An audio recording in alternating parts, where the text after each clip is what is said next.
And joining me now to discuss the war and the cooperation between the United States and Israel is former IDF spokesman Jonathan Conricus. Thank you very much for joining us again. It was good to talk to you over the weekend. And now so much has changed and so much is moving very quickly. We've got President Trump saying he might have forced Israel's hand. I'm wondering, what do you make of that? Do you agree on that? And who do you think was actually preparing to strike first, the U.S. or Israel or Iran? Short answer is I do not know, and I take the president for his word, and I think listening to it, I think I focus on the big picture and the build-up. I focus on the fact that Iran, the regime, is an enemy that is a sworn enemy of Israel and has been trying to destroy us for a long time, and I focus on the fact that the Iranians were trying to lead the American administration astray using diplomacy and basically buy time with negotiations. I also look at the military buildup that was very massive in the region before the strike.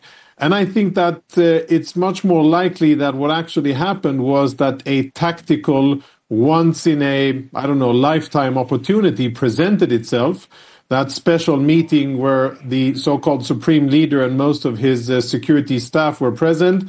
And that was probably the trigger to actually launch the operation because everything else was in place. It was clear for America that the Iranians were not going to negotiate. They were going to continue to enrich material, build missiles, support terror, and oppress the Iranian people. And the assets were in place. The opportunity arose. And therefore, that is how it started. Yeah, a lot of people still, though, have questions. I had a guest on last hour that was talking about the uranium enrichment that was, allegedly going on. And that was a big question. Is it uranium? Is it nuclear? Is it, what part of all of this is the truth? And we'll get to it. But you're right. I mean, we've heard from the administration, and we're going to wait to hear more as these debriefs are going on today in Washington, D.C. Wanted to also ask you about Oman's foreign minister that expressed his disappointment with the strikes this week, saying that a deal was within reach. Many Democrats, as you may have heard, are questioning whether the threat was really imminent. Minority Leader Hakeem Jeffries says there was no evidence of a strike coming. Let's listen to that. Here's the thing. Having been briefed now, not once but twice, there is no evidence that has been presented to us that the United States was under threat of imminent attack from Iran.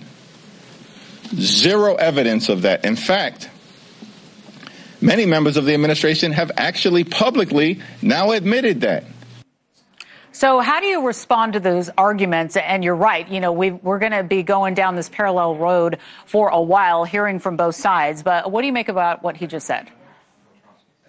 Yeah, what I make is that, that statement and anybody else who thinks that the Iranian regime was going to stop enrich uranium and to let go of their nuclear weapons program, stop building ballistic missiles with longer and longer range and in greater quantity, just doesn't get it, just doesn't understand the dynamics, doesn't understand the Iranian regime, doesn't understand how much they have already sacrificed, the Iranian regime, in order to get where they are today, how much of the future of Iran they have gambled in order to have nuclear weapons, and to think that they would just, let these things go without facing tremendous pressure, I think is somewhere between naive and a total misunderstanding of the situation here. It's perhaps something you can do in an air-conditioned environment far away in the U.S., but if you're here in the region and if you've been at the receiving end of Iranian aggression, you know that the Iranians are about terror, destruction, and building weapons.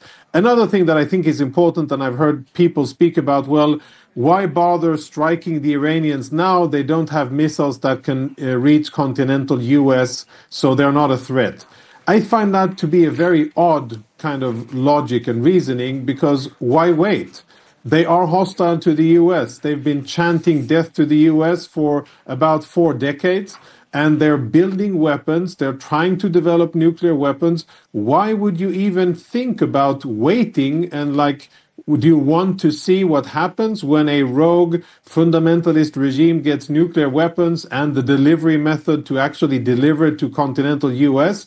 I wouldn't want that. And I think anybody who says, well, we shouldn't have done it and they're not really a threat is A, very, very misguided or misleading others, or simply doesn't understand what the Iranian regime is. Yeah, Marco Rubio was pressed on that in the last hour. We had our cameras there, and it was an interesting take. He said the same thing.